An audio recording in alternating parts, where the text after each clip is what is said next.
Crypto money and politics, the Democrats' demographic dilemma, and a former House Speaker grades the current one.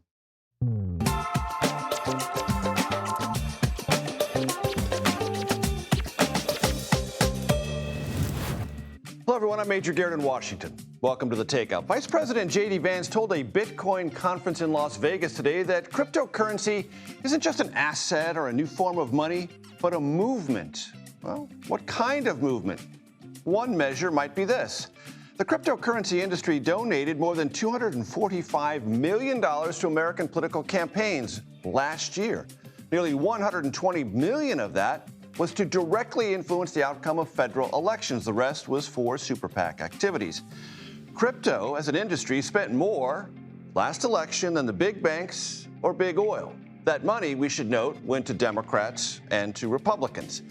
The Biden administration applied tough regulations to cryptocurrency. Vance said today, quote, "Crypto finally has a champion and an ally in the White House." President Trump has his own meme coin, which is a type of cryptocurrency. Investors have been gobbling that up since January, increasing the president's personal wealth. Now, the future of cryptocurrencies is actually right now in the hands of the Trump administration. That future could remake our relationship to money and make money for the president, some of his cabinet secretaries, and Vance, all of whom hold crypto investments. It could also, by the way, benefit tens of millions of Americans who are rushing into this new currency market. For more on all this, I want to welcome in Jolene Kent, who joins us from that Bitcoin conference in Las Vegas. Jolene, it's great to have you with us. Give us your impressions of what's going on there and the sense of anticipation about what the Trump administration may or may not do in the crypto world.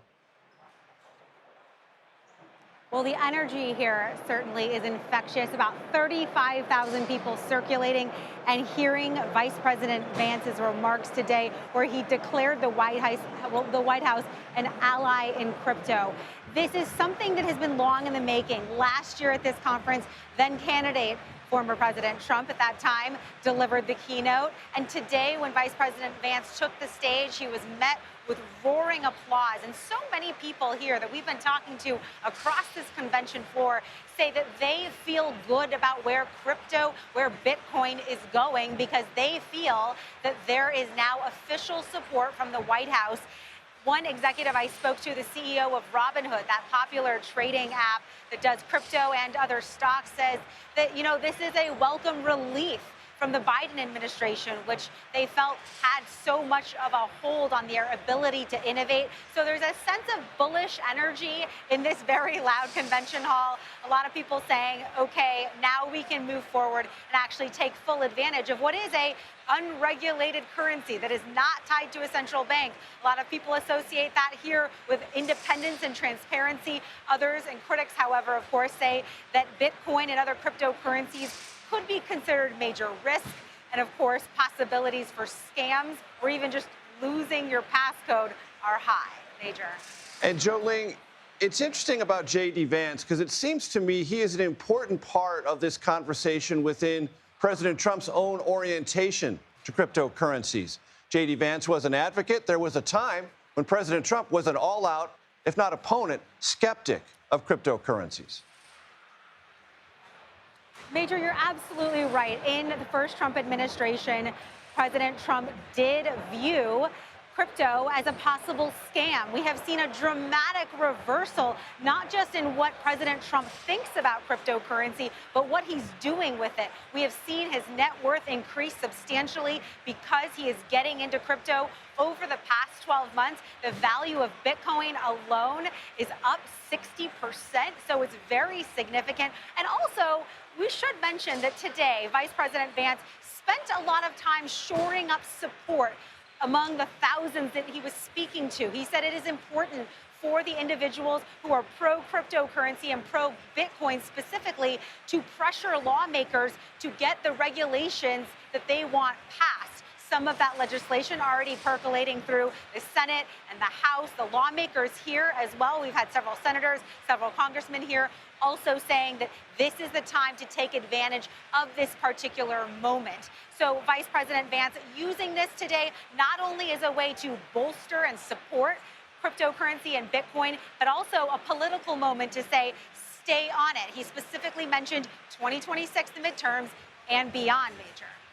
The politics of cryptocurrency. Jolene Kent, I'm so glad you're there for us in Las Vegas. Thank you so very much. Scott McFarland joins me now here at the family table. Scott, welcome for your first episode here at the family table. There's a pardon parade going on from the Trump administration. Walk, if you can, our audience through some of the highlights. About a dozen more, either pardons. Such as they might be. Yeah, well, exactly. It could be pardons, it could be clemency, it can be commutations, but they're doling them out more and more. And today at the White House, we've learned of another one, Michael Grimm, the former New York congressman who served time in 2016 for fraud, healthcare fraud. His case has now resulted in a pardon. There's going to be more as the day goes on, but you got to add that to the list this week. You had the Virginia sheriff, the former sheriff who was caught on camera taking cash bribes in exchange for badges for private citizens. He got a pardon the day he was to report to prison. And in the middle, you see Todd and Julie Chrisley, the reality TV show stars who were in prison when they got their pardons today. They were convicted of fraud and tax evasion. This list is adding up. There's a common theme to some of these, Major. Our review at CBS News shows so many of the recipients never applied for pardons, which means this is operating outside the normal system. And when you say operating outside the normal system, there's a suggestion in some of the social media posts from the president about these pardons is that they're necessary to intervene to correct a miscarriage of justice. That something happened. It was either weaponized or wrong. Is there any other underlying evidence other than what the president says on social media that these cases were mishandled? Certainly nothing in the Virginia sheriff's case. That case hadn't even gone through the appeals process. So if there's an issue with the case, it didn't even get litigated in the courts. The man hadn't yet reported to prison. With the other cases, there is a system you use that wasn't used. As a pardon applicant, you literally apply. You paid your restitution. You showed remorse. You showed some growth. You served some of your time. Or you apply some, or provide rather, some documentation of some miscarriage or alleged miscarriage of justice. We don't have that in any of those. And the appeals had been exhausted, was a requisite in the system. What the former pardon attorney told us, the one who was fired by the administration in March, is that the system— Trump administration fired in March. Yeah. That the system seems to be collapsing if you're not using it. If you don't function as a pardon system, there's no sense in having a pardon system. You also have a conversation with someone who's retiring, who's prominent in Washington, Capitol Police Chief. The former Montgomery County, Maryland, and Fairfax County, Virginia Police Chief Thomas Manger was called out of retirement after January 6 to stabilize the traumatized police department after the U.S. Capitol insurrection. Manger retires Friday. They'll have to find a successor. It's a difficult job to fill because there's 535 bosses for the U.S. Capitol Police Chief. Indeed. But speaking with CBS News, he really leaned into his criticisms of those pardons of the January 6 rioters, some of whom beat, maced, clubbed police officers. Take a listen to Thomas Manger speaking with CBS News. You could be involved in some massive public disorder event, and that you could have a politician later on decide that, well, I liked what this side was doing, so we're going to pardon all these people. It was, I think, a slap in the face to every police officer that was here. One other note about the U.S. Capitol Police Department, Major.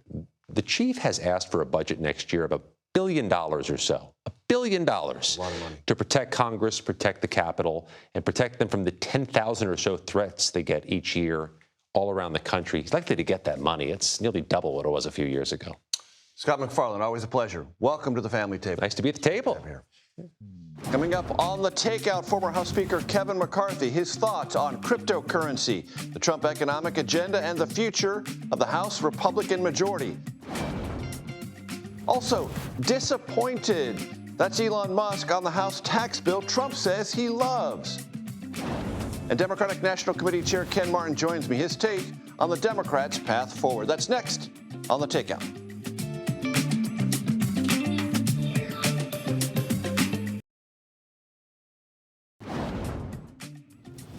Welcome back to the brand new Takeout, episode 2. I want to bring in the chairman of the Democratic National Committee, Ken Martin, who, joins me remotely from Salt Lake City. No disrespect to Salt Lake City, Mr. Chairman, but you're always welcome here on the set. I want to ask you something, not about today, but about when you were the Democratic chairman in Minnesota in 2011. At that time, as I've read, the state party was deeply in debt. It had just lost the state Senate for the first time in 40 years, lost the state House, and a very prominent congressional seat. Everything was collapsing. And then 2012 was a bounce back year for the state Democratic Party. Do you feel you are living through that cycle again? Well, absolutely. I mean, look, when I came in as chair in 2010, as you mentioned, we had just come out the worst election loss in 50 years for the Minnesota DFL. The morale was low. Donors were fleeing. All of our stakeholders were pissed off and angry about how we actually rebuild. And what it took at that time is for me to actually write a plan, a long-term 10-year plan to give people a sense not only how we would win in that next upcoming election year, but how we would actually win the future as well. And that's critical because we're in a similar boat right now where the morale is low, where people are frustrated after losing a race that many thought we were sure to win, of course, and the record amount of money spent on our side. It has left people scratching their heads, wondering how do we get out of the wilderness and get ourselves back into power, both in 26, 28, and beyond. And I'm doing the same exact thing, right? Which is building a long-term plan, a 10-year plan. Now, Major, one of the things I have to use is a hockey analogy because I'm from Minnesota. And Wayne Gretzky said once that you have to skate to where the puck will be, not where the puck is. And that's what our party has to start doing. That's why I ran for DNC chair, to actually put us on a long-term path to be a majority party, not just win one cycle, but to win each cycle thereafter. And that's what we're doing right now. We're building for the future. I want to get your impressions about something that may illustrate the starkness of the challenge ahead of you. There's a recent story in the New York Times by a reporter I admire, Shane Goldmacher. I used to work with him at the National Journal. And it talks about a woman named Annette Schenker Osorio, who is a Democratic researcher. And she's conducted 250 focus groups. And what she does is she tries to ask those people in focus groups to label the Republican and the Democratic Party through animals. And this is what it found. Republicans are seen as, quote, apex predators, like lions, tigers, and sharks, beasts that take what they want when they want it. Democrats are typically tagged as tortoises, slugs, or sloths, slow, plodding, passive. How do you digest that? Well, look, I mean, I've seen similar research, and I'm reminded of something that someone said to me after the 2016 election cycle. They said the Republicans are shameless, but the Democrats are spineless. And what people want to see right now is a Democratic Party actually grow a spine, stand up, and fight like hell for the things they believe in. Actually, an old mentor of mine, Paul Wellstone, who I got my start with, used to say that if you're not willing to fight like hell for the things you believe in, do you really believe in them at all? And that's part of the challenge right now. I mean, last year, there was research that was done that should have been the canary in the coal mine, Major, that showed for the first time ever in modern history that the perceptions of the two political parties has actually changed. The majority of Americans now believe that the Republican Party best represents the interests of the middle class, the working class, and the poor, and the Democratic Party is the party of the wealthy and the elite. We have to do a better job of standing up and fighting like hell for the things we believe in and giving people a sense, especially working people in this country, that we're going to fight for them, their families, and their communities. That's why you're in Utah right now, isn't it? Well, look, I mean, Utah is one of the youngest states in the country. It's one of the fastest growing states in the country. It's going to gain a congressional seat after the 2030 census. There's no doubt that this is an emerging target for the Democratic Party and that we can win here. When I ran for the DNC position, I said, we need to get the DNC out of DC. Someone said, well, what do you mean you're going to move the headquarters out of DC? No, it's changing the mindset that if we're going to be a national party, we can't just be a party focused on 7 battleground states and a handful of congressional seats. We can't just be a party focused on building federal power. We have to be a party that's focused holistically, building power up and down the ballot, from school board races to state legislative races to governor's races, all the way up to the White House. We need to be a party that's competing at every level and in every state, including red states like Utah. Again, we will meet that moment in terms of winning the future once we start expanding the map and realizing that there are opportunities throughout this country if we're willing to take advantage of them. Now, Mr. Chairman, you know as well as I do, most Americans are not paying close attention to the ongoing stranglehold or conversation that's going on within your party, within the Democratic National Committee itself about two vice chairs. David Hogg is one of them. Why should he no longer be a vice chair of the Democratic National Committee? And isn't that symptomatic of a kind of internal strife that you have to resolve one way or the other before you can go on to do all these other ambitious things? Well, look, I don't know who's suggesting that he shouldn't be a vice chair of the DNC. We need David's voice. We need Malcolm's voice. We need young people in our party. It's really critical that we make sure that we have their energy, their voices, their leadership in the DNC. I think it's important part of democracy that we have primaries. It's an important part of holding candidates and elected officials accountable. All those pieces, I agree with David Hogg on. But the one thing that I've been a longtime proponent of, and I ran on a whole reform package when I ran for DNC chair to democratize the DNC, is the idea that party leaders, party bosses should not be putting on their thumbs on the scale and actually picking winners or losers. They should stay out and let primary voters, with no interference from party leaders, make those decisions, and then we fight like hell for whoever the nominee is. You know, in 2016, right after that election, I was the author of the superdelegate reform, and I brought the first neutrality pledge to our party because, again, I believe it's important that the supporters of candidates feel like they have a voice in this process and that they weren't pushed aside by some party boss who's trying to make that decision for them. So this is not a newfound belief for me. I believe party officers and party leaders should stay out and let primary voters make those decisions. And so this was not a reaction to David Hogg or to anyone else for that matter, Major. This is something I campaigned on long before David Hogg was ever in the race and long before David Hogg was ever in politics. This is a position that I've supported and pushed through the Democratic National Party. Ken, you talked at the top about fighting like hell. Michael Whatley, the Republican National Committee chairman, was on the set here yesterday and said 80% of the country supports the Trump tax bill. He was referring to extending the 2017 tax cuts, but even if that's an exaggeration, one of Trump's top pollsters, Tony Fabrizio, has numbers showing that about 65 to high 50s support almost every component part of this bill, including work requirements for Medicaid. Are you going to fight like hell against all those things, even though Trump's pollster has numbers saying that they have majority support in our country? Well, Major, you know this. You've been in this business for a long time, and everyone's got a poll to show their own point. And, you know, so I'm not going to believe Trump's pollsters. We see numbers just the opposite. There's great buyer's remorse in this country right now with what Donald Trump and his administration are doing to this country already. In just 4 short months, they've completely destroyed the fabric of what's made this country great for so many years. But let me speak specifically to this bill that they're pushing forward right now. As the son of a teen mom who had me when she was 15 years old, who raised 4 kids by herself, you know, by the time she was 20, she struggled mightily. And if it wasn't for programs like Medicaid, I wouldn't have had health care. If it wasn't programs like SNAP, I wouldn't have had food benefits. And so it is the height of callousness and depravity to actually put forward a budget bill as this that would actually take food away from starving children, that would actually force seniors out of nursing homes, that would actually take health care away from the handicapped and the disabled.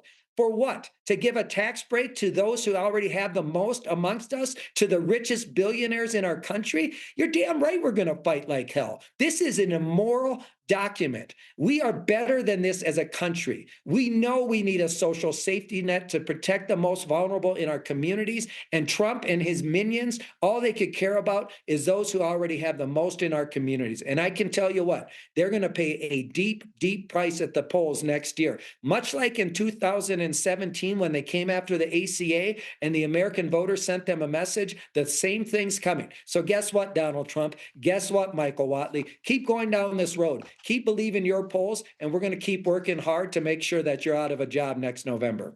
DNC Chair Ken Martin coming to us from Salt Lake City. Mr. Chairman, you're always welcome here at the Conversation Corner at the Takeout.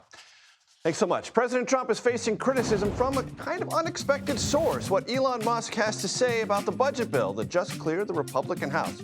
That much more coming up next here on the Takeout.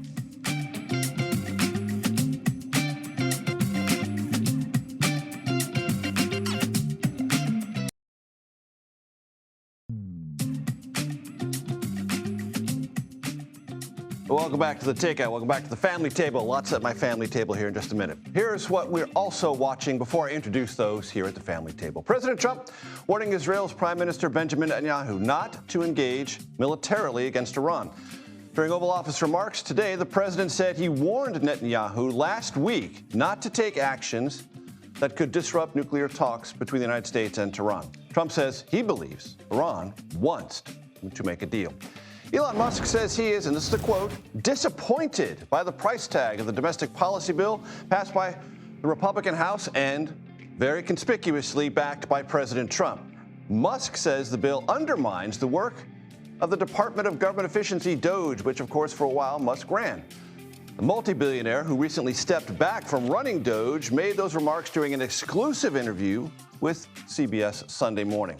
And Trump media says it has struck a deal to raise $2.5 billion that will be tapped to buy Bitcoin, creating a reserve of that cryptocurrency. Trump's media push into money management and cryptocurrency comes as Truth Social continues to lose money. Now, back to the family table and all my guests. I want to bring in our large and in-charge political panel, starting with Robert Costa, our chief Washington analyst, and trust me, Washington needs as many analysts as it can find. Chuck Rocha, CBS News contributor, and Leslie Sanchez, also a CBS News political analyst. Chuck, you saw Ken Martin, DNC chair. Give me your top lines. Look, I like the way he's fighting back, and I like the way that he's addressing that nothing is right. It ain't all good right now. You have to admit you got a problem before you can fix a problem. I like when Ken talks about Paul Wellstone. I think our party, my party, has to get back to the philosophy of that great senator of talking and meeting workers where they're at. We've lost focus on that, and Donald Trump's taking advantage of it. Robert Costa, what'd you hear from Ken Martin? You see in Ken Martin someone who's out in the fields politically trying to build this party back. It's hard for a party chair when you don't have the White House, you don't have the Senate, you don't have the House to really build some kind of momentum. But I noticed from whether it's the chair or from other Democrats I'm speaking with, they're really starting to focus on what they believe is corruption inside of the administration or too cozy a relationship between President Trump, his allies, and different business initiatives. And that's something you're going to see, I hear, a real spotlight increase on in the coming months. Leslie Sanchez, you heard the DNC chairman said everyone has a poll. I'm not going to believe Trump's pollsters. Tony Fabrizio says a good portion of this pending bill, just passed by the House, now before the Senate, is popular. Absolutely popular. And, you know, it's funny, comical from the Republican side to hear crying over losing men, losing working class men, you know, being ghosted by a significant part of the population. You want to know what that feels like? Ask women. I think there's a lot of wonderful approaches that women just politically have come up with in terms of leadership and understanding the Republican Party and the base. It was more an inclusive party, and I think it's going to take more than a few kind of, broad, loud policy changes to rebuild a coalition. Ken Martin said that Republicans are going to come to rue backing this particular piece of legislation, that it will come back to haunt them next year. What's your sense? Not at all. I think what the president's full talking speed ahead. about. Vote and don't worry.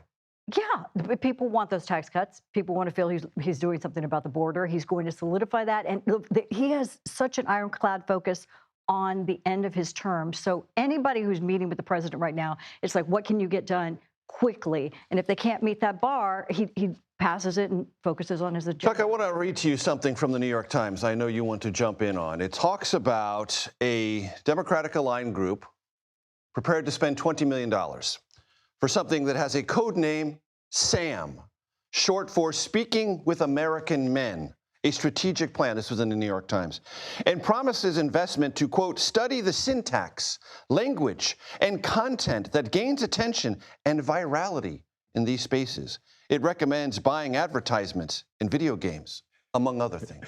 This is classic Democrats of way overthinking something. I'll do it for half the cost for $10 million. I promise. As one of the only non-college educated, very alpha men in my party, I will promise you it's not this difficult. You show up. You alpha men in the Democratic Party meeting at phone booths, right? Absolutely. Those of us who can remember what a phone booth is, kids. You show up and you show up where they're at and you talk about things they care about. And you talk about things that are popular, not only with men, but with working families. Men, no matter if you put on a pair of work gloves to go to work or a suit and tie, worry about providing for their family and how they can get more for what they're working for, make sure daycare is less, and make sure that their wives are happy and every man is happy. Right, but there's also this conversation about how Democrats have approached men and pushed them back, pushed them away by talking about toxic masculinity, mansplaining, all that sort of stuff. Does that go away in a party that has so many women who are in prominent positions and who think long and hard? To your point, not just Republican women, Democratic women think about the whole mansplaining thing, which I'll try to move back from. Chuck? Look, you make a great point. And when your bellies are full and you have a job and your health care is low, that goes away with nothing's toxic because everybody's happy. And this is what we've lost focus on when we overthink a problem. Donald Trump has never been accused of overthinking a problem. He put his slogan on a hat. Be more simple, Democrats. Robert, you talked about this idea of Democrats maybe pulling the threads of corruption or the appearance of corruption. Lots of publications have looked at the crypto space, looked at things that President Trump did on the Middle Eastern tour, saying, wait a minute, some of that looks like, if not directly profiting, certainly creating a large space for his family businesses to benefit. The midterms have high stakes on this front. If the Democrats win back power, they win back subpoena power. And that's something Democrats really would focus on, I'm told, in 27 and 28, ahead of the next presidential, calling people up to Capitol Hill. Though it's complicated, President Trump has a firm grip over the Justice Department in the eyes of his allies and those inside the White House. How he would handle a Democratic Congress on a lot of these issues remains to be seen. But you're seeing inside the White House a real feeling of defiance.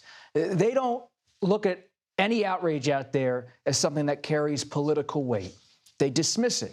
Now, things change in American politics. The context can change. How voters perceive things can change. But for now, they don't feel a burden from whatever President Trump is doing when it comes to any kind of dinner attendance or business project. Leslie, what do you think is the way we should think about Elon Musk's short tenure in Washington, D.C.? He's going back to his companies now. He's made that clear, 24/7, all the three companies really not doing the Doge thing anymore. How should we think about that? What's the obituary for that, or is there an obituary? I think it's a remarkable start to someone taking action on reforming federal spending and accountability. And that was something that nobody had the political chops to do.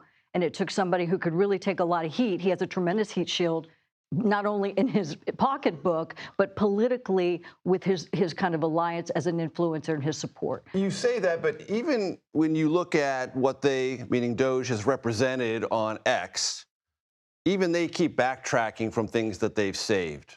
2 trillion, 1 trillion, 160 billion, now it's down to the low single digits. Is that really all that much? It really matters, I think, if you talk to voters, because they're not going to care if you move the 0 or the 1 too much along that scale. They're going to care that someone went in and took a sledgehammer or his chainsaw, which he regrets to some extent, that optic, to a bureaucracy they felt that was out of control and put too much pressure, especially on working families. As long as the president is in line with that, I think it's demonstrably effective. Chuck, I know the White House believes as long as they keep saying waste, fraud, and abuse, they win. And it's a good thing when you ask people about waste, fraud. You could ask Democrats about waste, fraud, and abuse. It's all good. He became a political liability. It was proven in Wisconsin. And also his stock was tanking because guess who buys? Supreme Court race, yeah. Supreme Court race in Wisconsin. It's a 50-50 state. They lost bigly, as he would say. By very 10. bigly. But the other thing that nobody really talks about that much is guess who buys a lot of electric cars, which are Democrats in the suburb, which has become, I'm sorry to say, my party. So he had to get back and get that realigned because you can only blow up so many rockets. What's the Elon Musk obit? I don't think it's an obituary. Right. He's going to stay. Politically, he's hovering over the scene, and he's expending... And he can always get Trump on the phone. Oh. And everyone in the cabinet. Well, not only that, he can do that because he spent hundreds of millions of dollars to help President Trump win the White House. That's power. That's not just access, it's power. And President Trump is notably not yet clashing with Elon Musk, but even if he does, President Trump has a relationship with so many people at that end of the financial spectrum where it can be combative, but at the end of the day, they're on the same wavelength. They're trying to disrupt the establishment, whether it's financial, legal, or in Silicon Valley. Robert Costa, I am very glad you got the no necktie memo. Thank you, my brother. I'm told it's a rule here. It's a very soft rule. It's a very soft rule. Someone pulled my tie right before I came on set here. It's a rough crowd here behind the scenes. They have no idea. They can roll you off at any moment, you know. So, Leslie and Chuck, before we go, I want to let you know this. One of the things we're going to do on the show is have long-form interviews. And those conversations we're going to put in a special place, our YouTube page. I just did one last week with Chuck Rocha. Chuck has a fascinating life, quite separate from his political observations, which are keen and trenchant. But his personal life is great. You're going to find all about that on our YouTube page. You can see it now. Coming up next, we're going to be joined by the former Speaker of the House of Representatives, Kevin McCarthy. That's next here on The Takeout.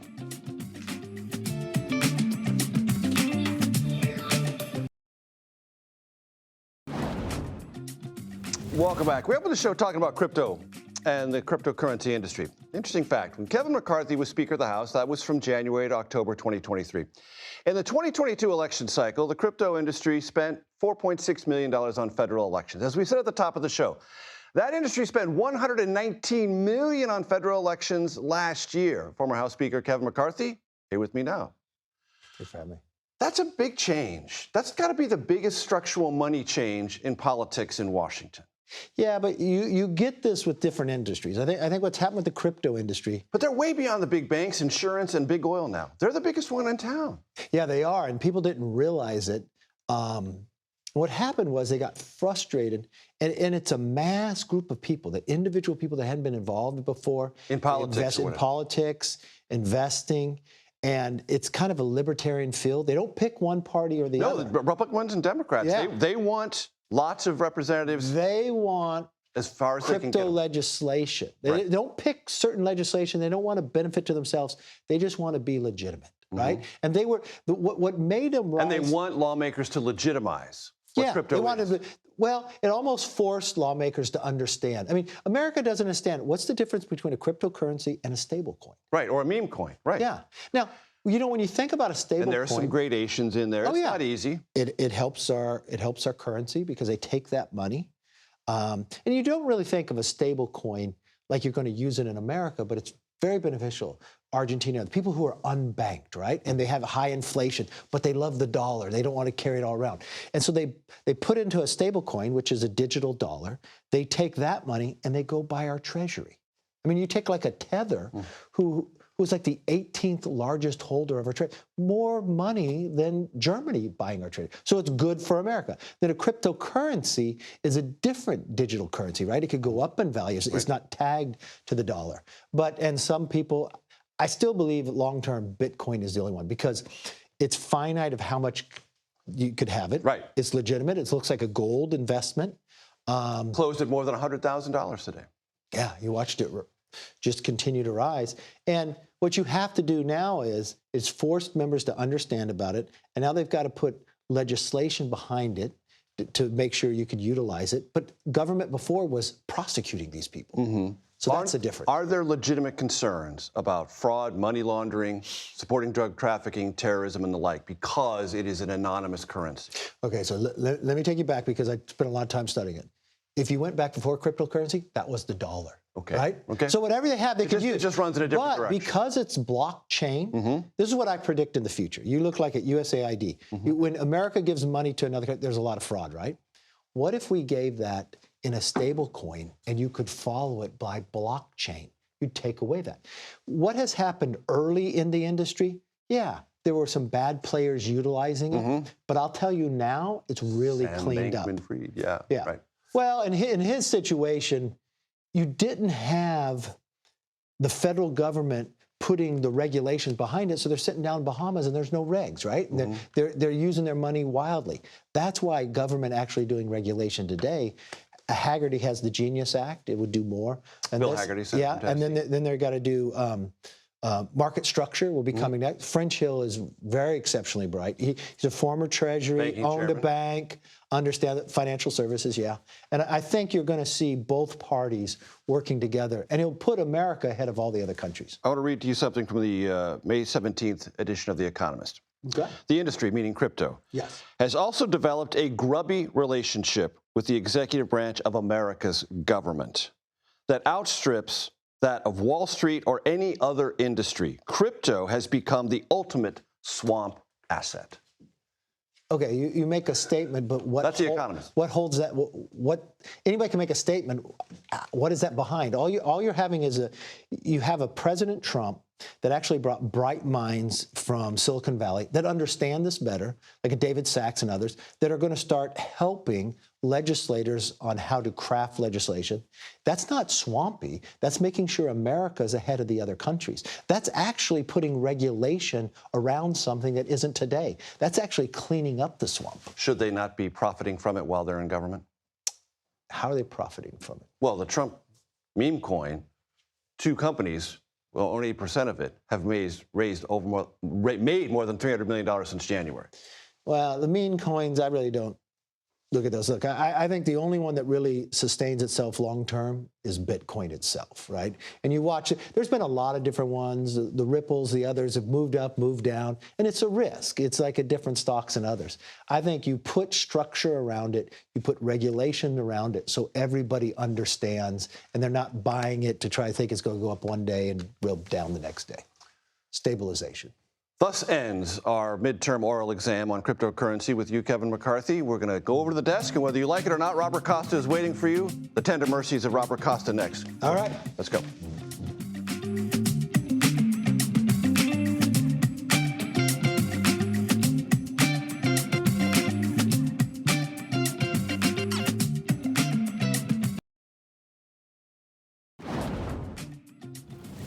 Welcome back to the Takeout. You saw it. Kevin McCarthy walked over to the family table and joined us with Robert Costa. I want to ask you a real quick question, Mr. Do I Speaker. get food with it? It's called the Takeout.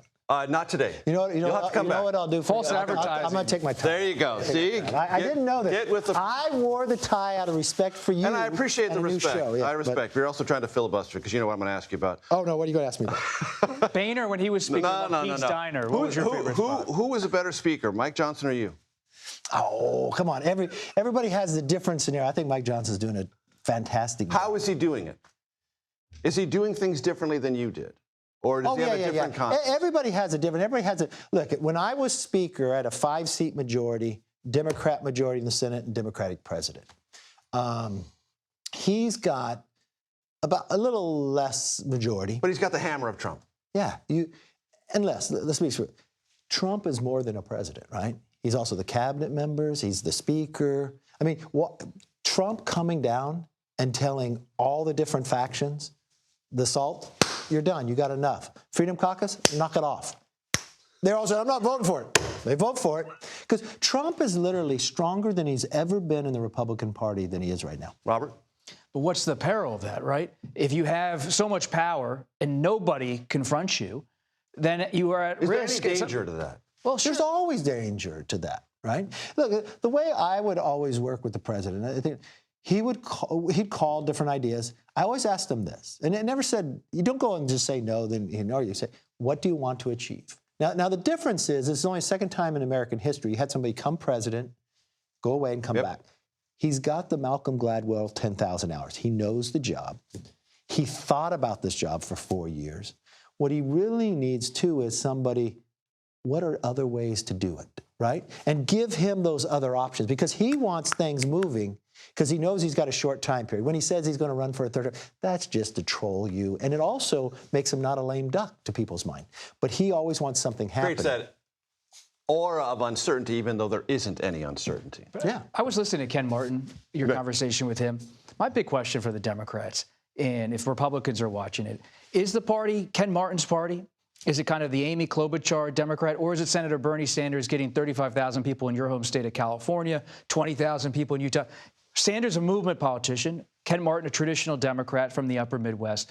The tension between those two competing factions, I see as a reporter, that's something to watch ahead of 2026. You know, both parties lost in the last election. Trump won, right?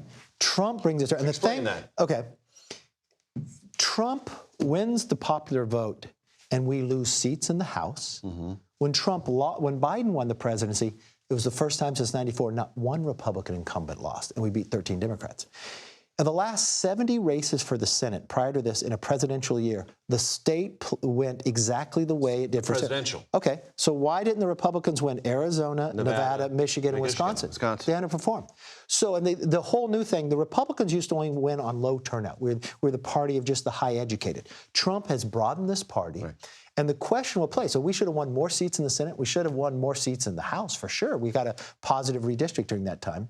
But we lost in California in a seat that Trump carried. Look, for the last 2 cycles, we only gained in California and New York. And now we were losing when he was doing so well. So what it really says is, will this transfer when Trump's gone? That's the fear I have with Republicans. The Democrats know they have lost. What they need to do is not do a study on how to talk to men. Just let the primary happen.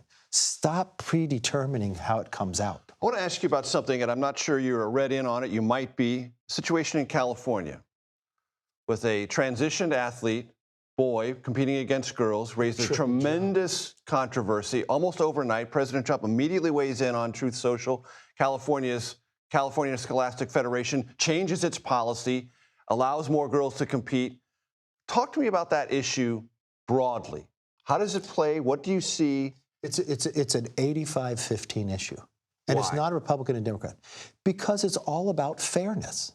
You could go to the most liberal Democrat that is a woman, that is an athlete, and they literally see it. And what's interesting to me, I had an eye-opener. Get ticked off by it. Yeah, Telling me. we had a hearing about this, right? And I thought it just happens at this, maybe it's only happening at Penn and the college swimming.